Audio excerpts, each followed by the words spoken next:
फिर पता चला इसमें हेडफोन तो आपके पास हेडफोन आएगी हेडफोन एक और मुझे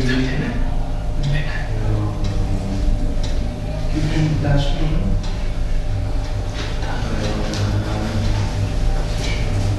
consistency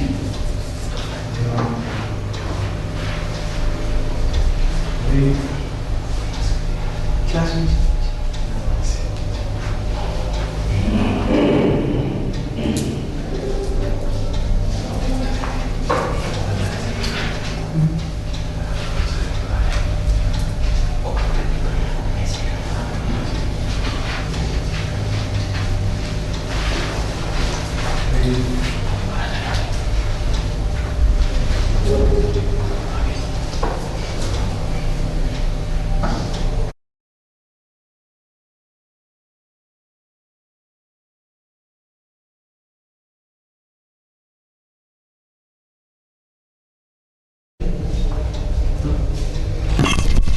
Hare Krishna, Hare Krishna, Hare Krishna.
So you asked them all to leave. They could have stayed. A few of them could have stayed. Anyway.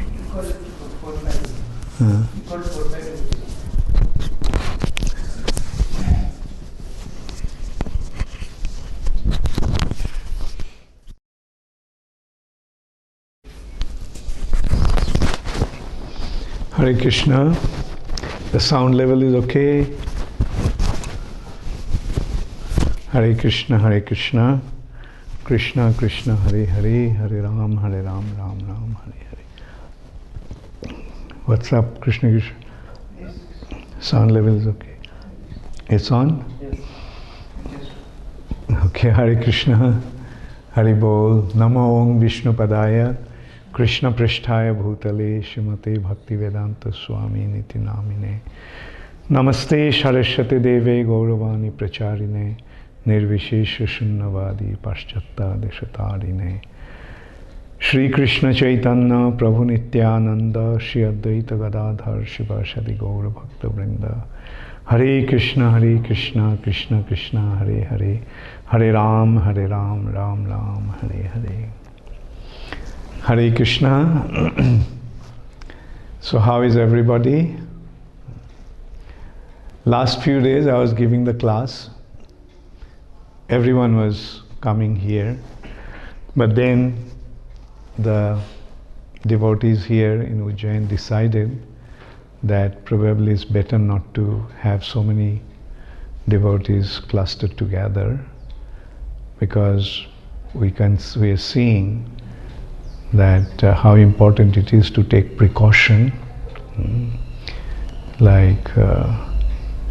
and a couple of days back India's Prime Minister Narendra Modi gave a beautiful speech, very informative and very heart-touching speech he gave actually, and he was requesting everybody to stay at home.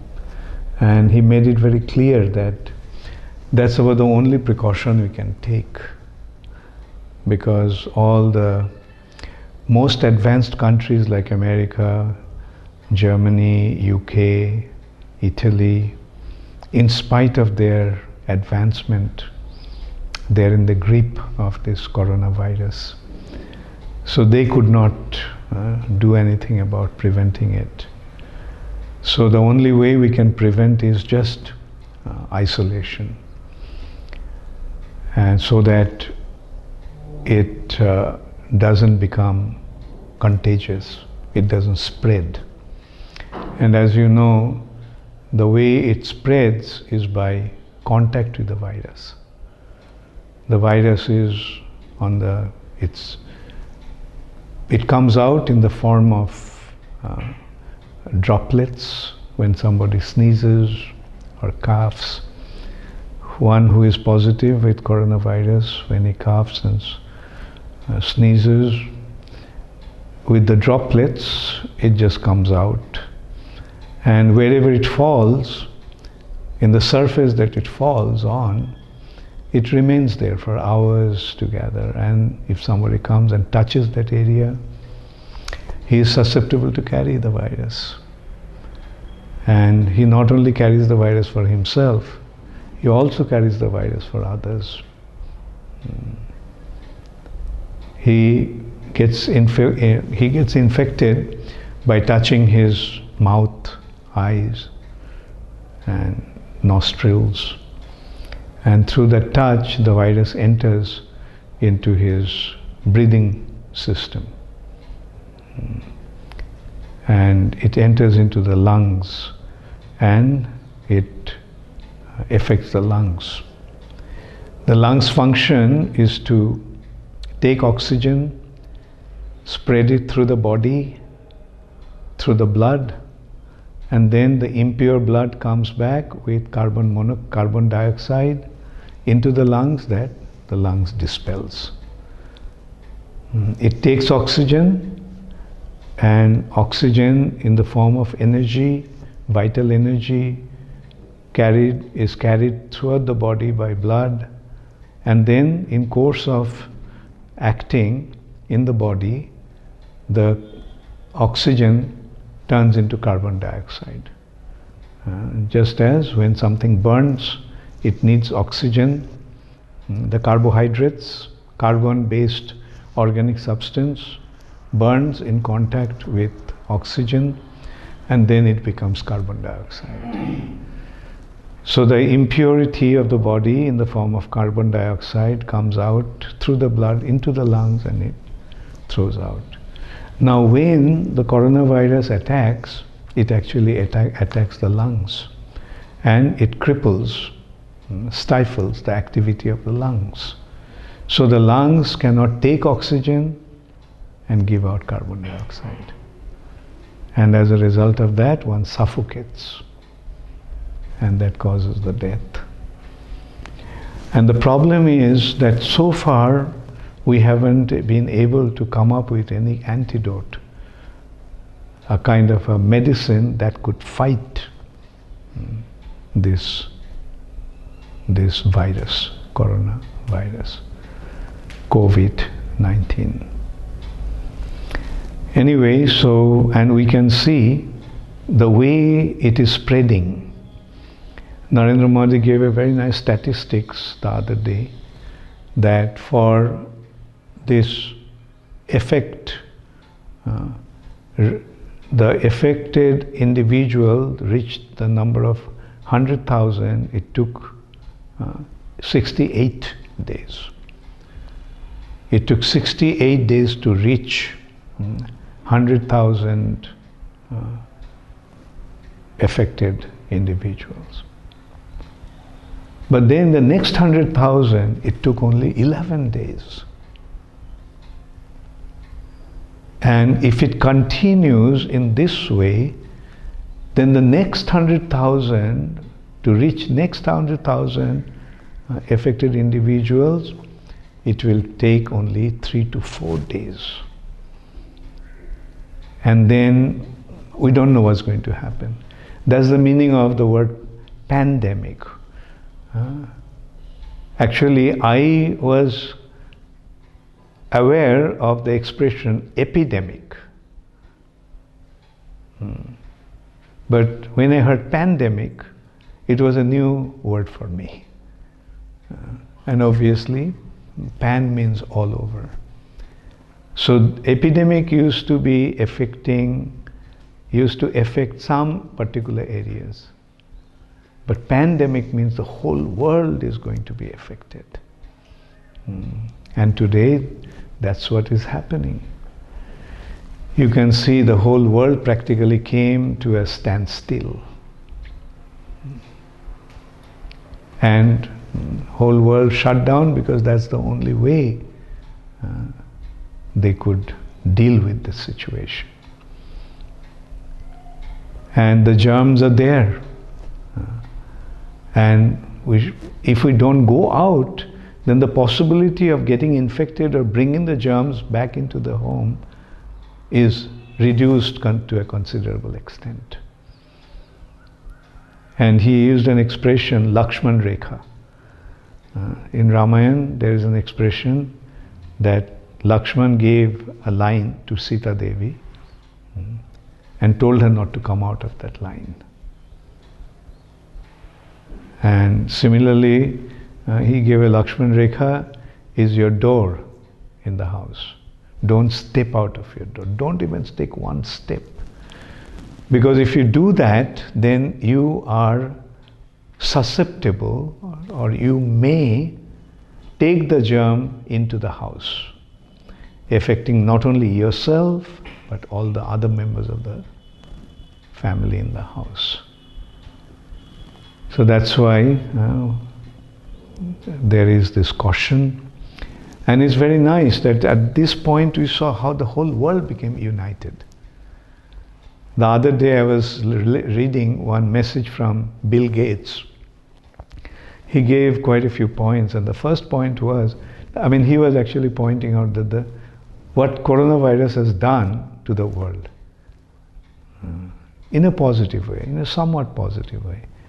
One thing is that, it's coronavirus, not positive way. Coronavirus is actually making us aware of so many things.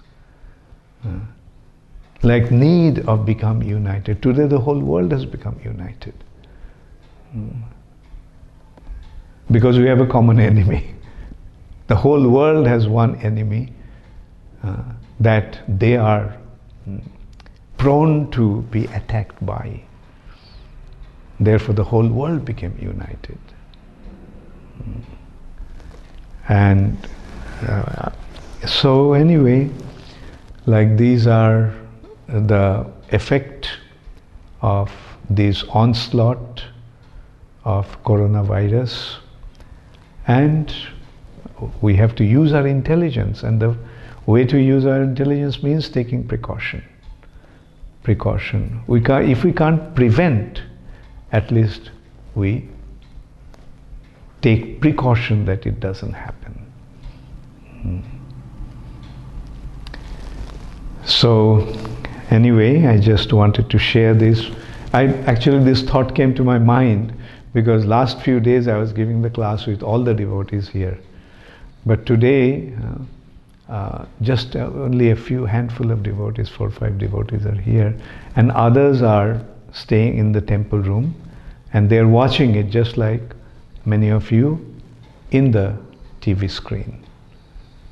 So this is the way to kind of take the precaution, and that's why I thought of discussing about certain realizations and certain understanding that I mentioned from the speech that the Prime Minister of India, Narendra Modi, gave. I was very impressed with that speech, and at the end he was just begging everyone with folded hands that please follow this. Please follow this for 21 days. Please stay inside. Not only for yourself, but for your children, for your parents, for your other members of the family, for your friends, and for the entire nation, for the whole world. Because the way it is spreading, no one is being spared. In India, although the number of the affected individuals are not that many, but the curve is going up. The graph is going up. So who knows what may happen, but at least let's try to take precaution. And this is a time when we have to help each other. We are not able to go out, but at least let us help each other by giving them the moral support. I am getting news of different devotees getting affected, and as soon as I get the message, I try to get in touch and give whatever little spiritual advice and guidance and consolation I can give to them.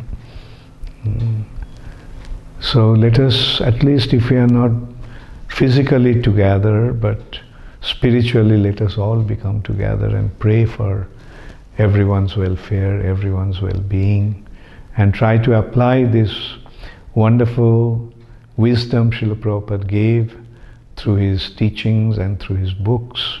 Let us try to take advantage of that and distribute that. So from last few days' classes, quite a lot of questions came up. And after the class, we didn't have enough time to answer all those questions. So today I thought that I will take these sessions just to answer questions. And if we have time, then we can go into Uddhava Gita. And these questions are also pertaining to Uddhava Gita only. Actually, all these that we are discussing has one foundation. And that foundation is Krishna consciousness. Whatever we do, whatever we speak on, whatever we broadcast, has only one objective, is to develop our Krishna consciousness and distribute Krishna consciousness for the benefit of others. So this is from Ramananda Rai, Belgium, Radhadesh actually, Belgium. We hear how the Abhadhuta Brahmana learned something from 25 persons and objects. He accepted them as his gurus. But what does it mean in terms of surrender? Did he surrender himself to 24 gurus? How should we see all that in our own practice? Does it mean that we follow more and more instructions as we go on in Krishna consciousness? How should we surrender as Krishna devotees? Yes, the surrender ultimately is to the Param Guru, who is Krishna. All the surrender is ultimately leading to that. And in Krishna consciousness, whoever we surrender, they take us to surrender to Krishna. All those surrenders lead to the ultimate surrender to Krishna. And this surrender comes with this feeling of gratitude. So here we have to understand that, say for example, Abhadhuta Brahmana learned something from a spider. So he may not bow down to the spider and say Namo Vishnupadaya, etc. But the thing is, there is a feeling of gratitude that he feels in his heart. Oh, I learned this from you. This is what you taught me. So in this way, he feels an internal gratitude towards the person or a living entity or even an object where he is learning from, and he remains grateful to him, and that gratitude is a form of surrender. Like wherever he sees a spider, he will think, oh, I learned this from you. Wherever he sees a snake, he'll say, I learned this from you. Wherever he sees a mountain, he feels, I learned this from you. Wherever he feels the blowing of the wind, he feels, oh, I learned this from you. So this is how he remains grateful to those from whom he learned something to become more Krishna conscious. So,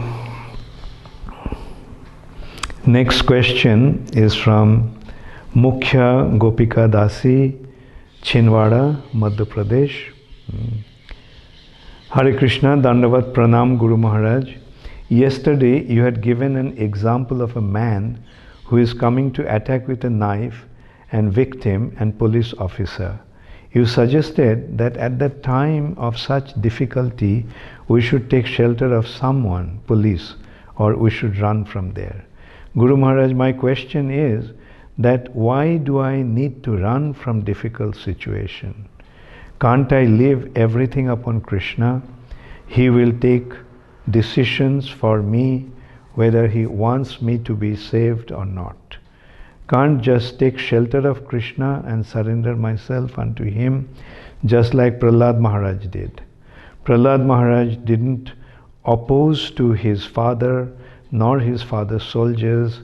He didn't run from adverse situation. And won't I be called an unchaste devotee of Krishna if I go to someone else for seeking shelter?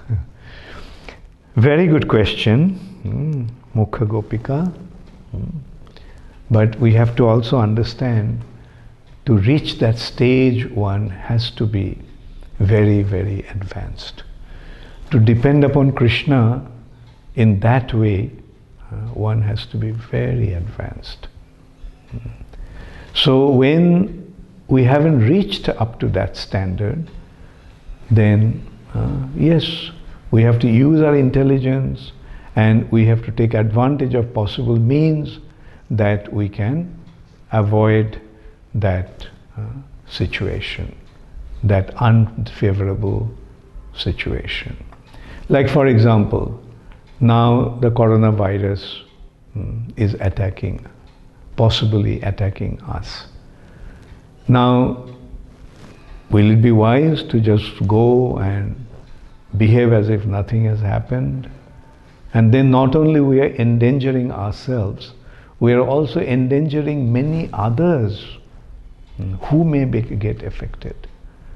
I may be a pure devotee and I may not care about anything. I may completely depend upon Krishna. But I also should be careful that I do not become the cause of others' danger and difficulty.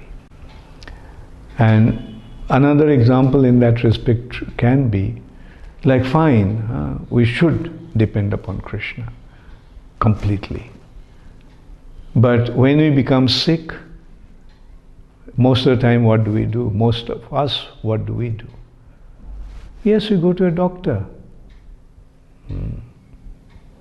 We don't say, well, I have cancer and I won't going to go to any doctor. I'll depend upon Krishna. Whatever Krishna wants, I'll accept it. Fine. Sometimes some devotees do that. I know one of our god sisters in London did that. She got cancer. She didn't want to take any treatment. She just depended upon Krishna. And eventually she left her body. But we have to recognize that this kind of attitude every devotee won't be able to display. Only some very advanced devotees like her could display this kind of situation.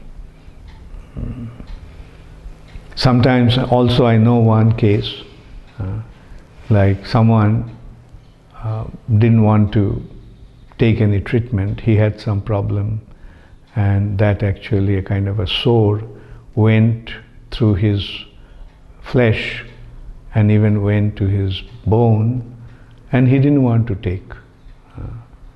take any doctor's treatment. But finally, when he went to a doctor to take treatment, it was too late. And the doctor was very upset. He said that the timely timely treatment could have cured it very easily. But because you did not come on time, now you get into this situation. Now here we also have to remember one thing, that this human form of life is very precious. This human form of life is very precious because this life, this form does give us an opportunity to become Krishna conscious. Therefore we must try to use this body to become Krishna conscious and be engaged in serving Krishna. Now, if we have an unhealthy body, diseased body, sick body, will you be able to serve Krishna? Therefore, the intelligent approach would be, take advantage if there is a possibility of avoiding this situation. Remain hale and hearty so that you can continue to serve Krishna. Therefore, Prabhupada, in every letter, Prabhupada used to write, I hope this meets you in good health and Krishna consciousness. Good health. And Prabhupada himself also told us many a times, that maintain your health, remain healthy so that you can serve Krishna. Like if you have, see, another way of looking at it is that this body is not my body. This body is meant to serve Krishna. This body has been given to my spiritual master so that he can use this body in the service of Krishna. Now, if somebody gives you something to take care of, will you just haphazardly deal with it and spoil it, ruin it? No.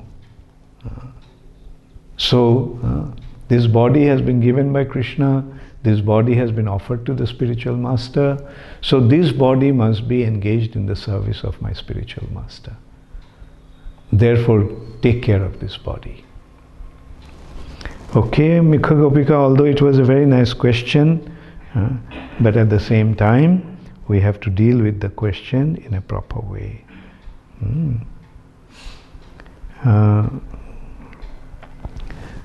So, next question is Murari Haridas ISKCON Ujjain. Lord Dattatreya also had 24 gurus, and this Avadhuta also had. So, are both the personalities same? Well, at least here it has been mentioned, but we take it the way it has been presented by Krishna. Krishna did not mention Dattatreya, and Dattatreya 24 gurus also are not in sync with these personalities. Next question, Deepadatri Gaurangi Devi Dashi, London, UK. Maharaj, my son has been diagnosed with autism, and as mother I am worried. How will he function or use this body in service of Srila Prabhupada and Krishna consciousness? We are devotees sometimes put in a body where the body may hinder their practice. Yes, I can understand how you feel as a mother in a situation like this. Yes, I wish your son was hale and hearty, nicely engaged in the service of Srila Prabhupada's mission. But what to do, like by nature's arrangement, he is in that situation where his body is being affected and also his mind. So for persons like that, for individuals like that, we can simply pray to Krishna. Krishna, please take care of him. I haven't been able to take care of him so well. Still, I tried my best to take care of him, but he is your child, so you please take care of him, so that in the future he gets an opportunity to serve Krishna very nicely. So this is how we can pray for him. And I wish you all the best. I wish you all the best, Deepadatri Gaurangi Dashi.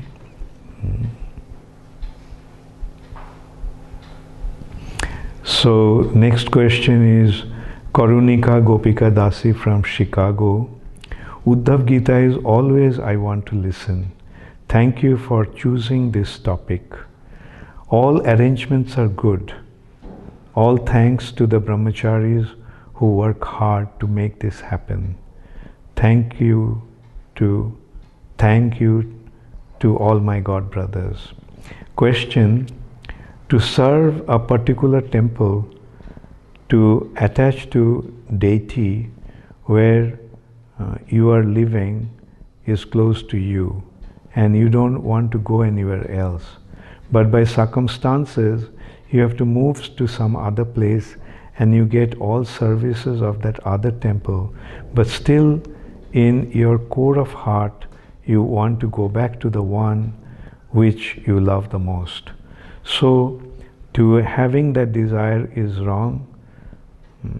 Where do you get new services at new place but could not connect?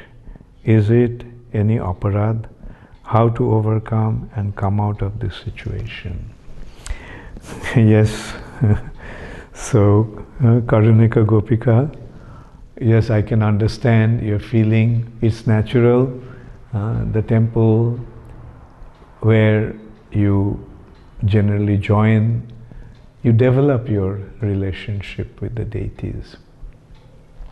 And then due to some reasons, you have to shift to somewhere else. And you are not able to serve the same deity.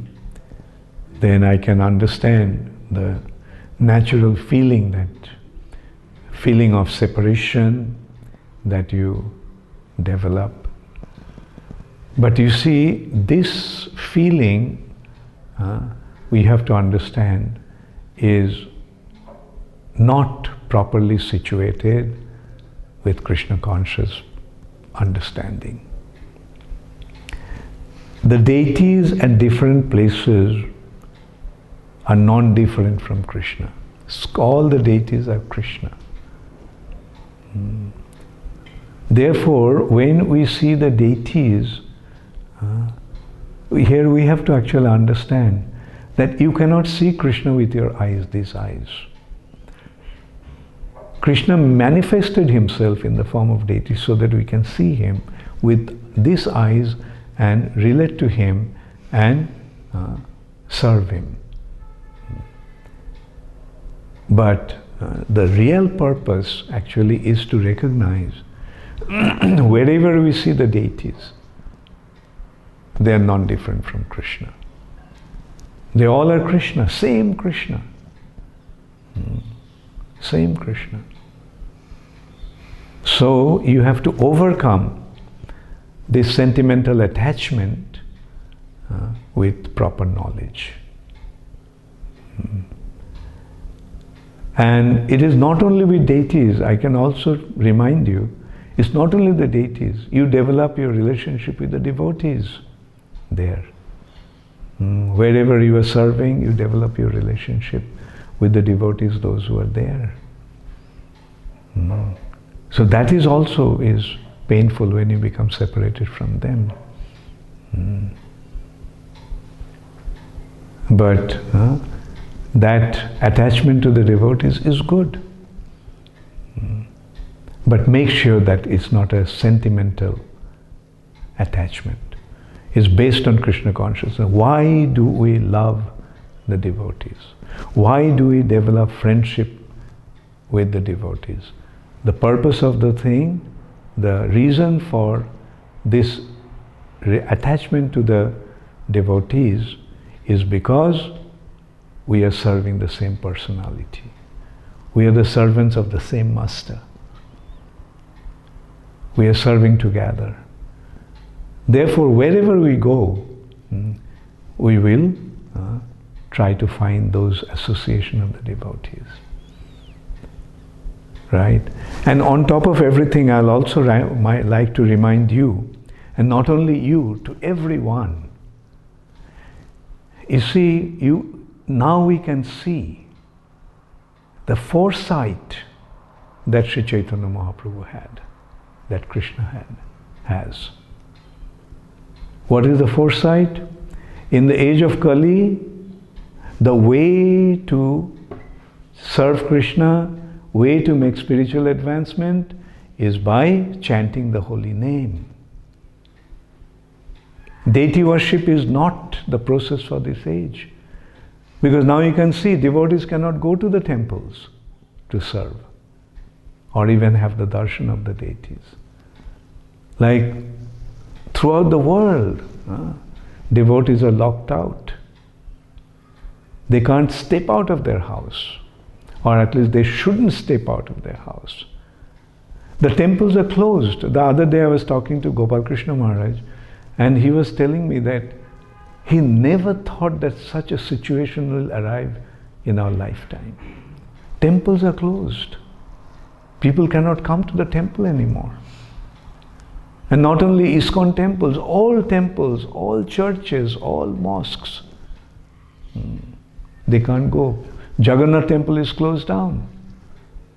The road is blocked, the police is guarding. Nobody can go there. Jagannath temple, where hundreds of thousands of devotees go every day, now Jagannath temple is completely locked out. Nobody can go in.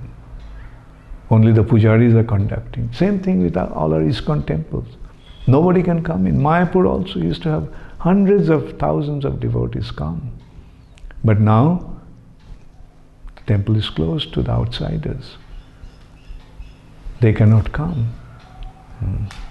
Not only our temples, Vatican is closed. Can you imagine? Vatican is locked out. So what does it indicate? Okay, this situation has come, but you can be wherever you are and chant the holy name of the Lord. So that is the arrangement the Lord has made for this age, because the Lord knew what may happen in the age of Kali. This situation had never happened before. Even during the Second World War, the churches and temples were not closed. But now the temples have become closed. So the situation is even worse than that. But what should we do? Yes, wherever you are, chant the holy name. So therefore, the thing that we all must try to do is develop that faith and attachment to the holy name, because that is the ultimate shelter. And in this age, Krishna has manifested himself in the form of the holy name. Therefore, we have to just take shelter of the holy name, and besides that, there is no other way, no other way, no other way.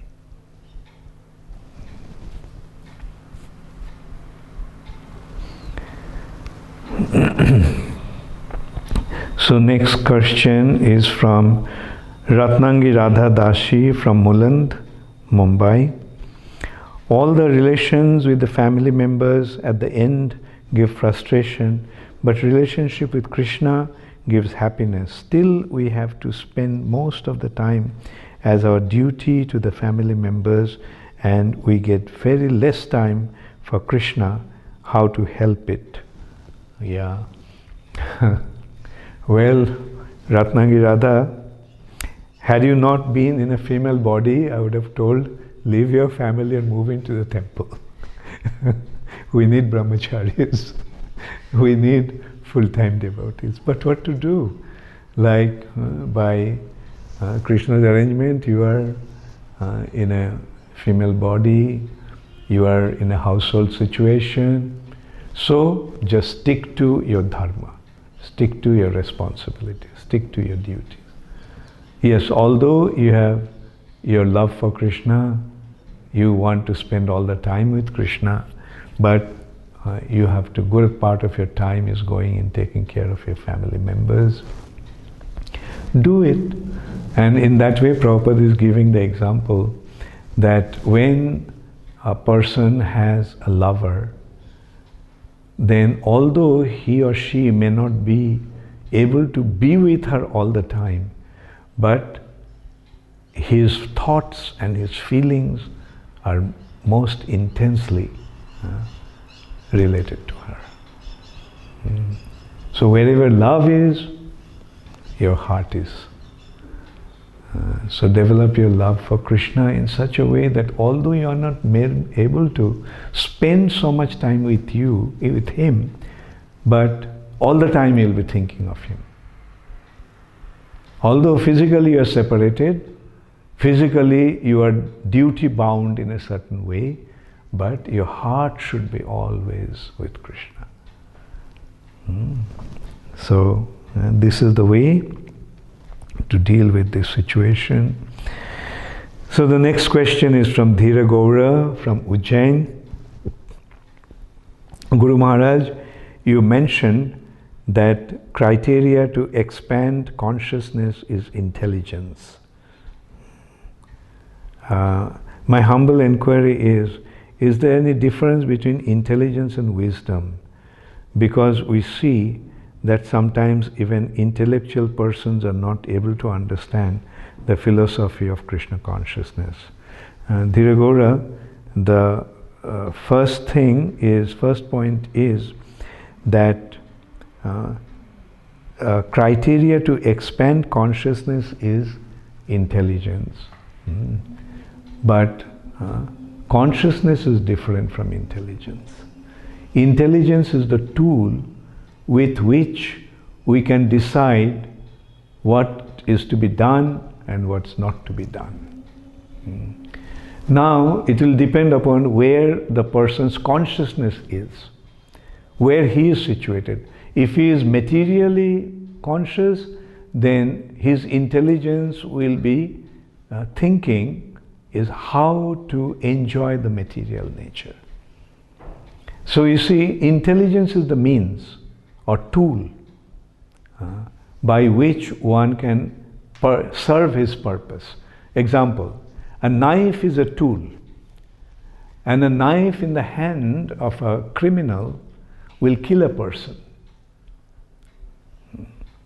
But the same knife in the hands of a surgeon will give life to a person, cure a person.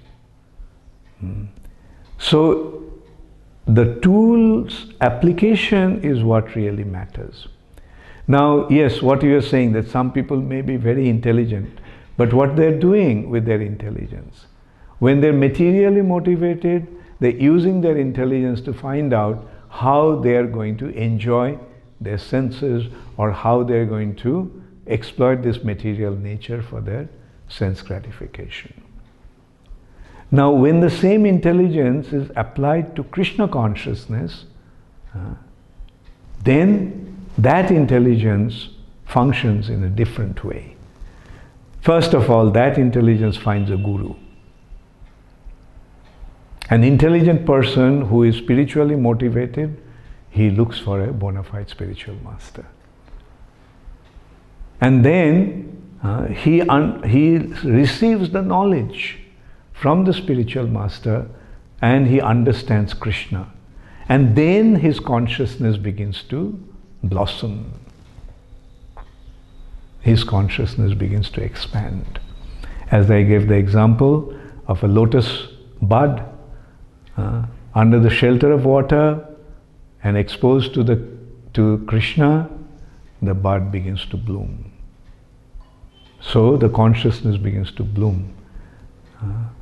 So that will happen only when the intelligence is properly applied.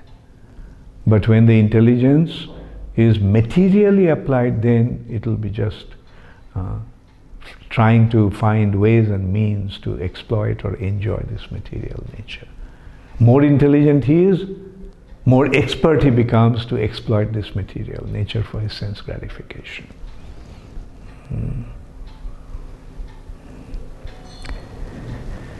So next is, I think I'll take this the last. Okay, maybe let's see. This question is from Khushbu, London. Guru Maharaj, you told that the distance between material world and spiritual world is me and Krishna. Sometimes we encounter many perpetual situations in our life where it is difficult to take some decisions to go ahead for living a spiritual life. One of such situations is entering into Grihastha ashram, where we want to proceed with a devotee in order to continue with spiritual life, and at the same time material relations impose a non-devotee where spiritual life could be at stake. In such situation, we face a dilemma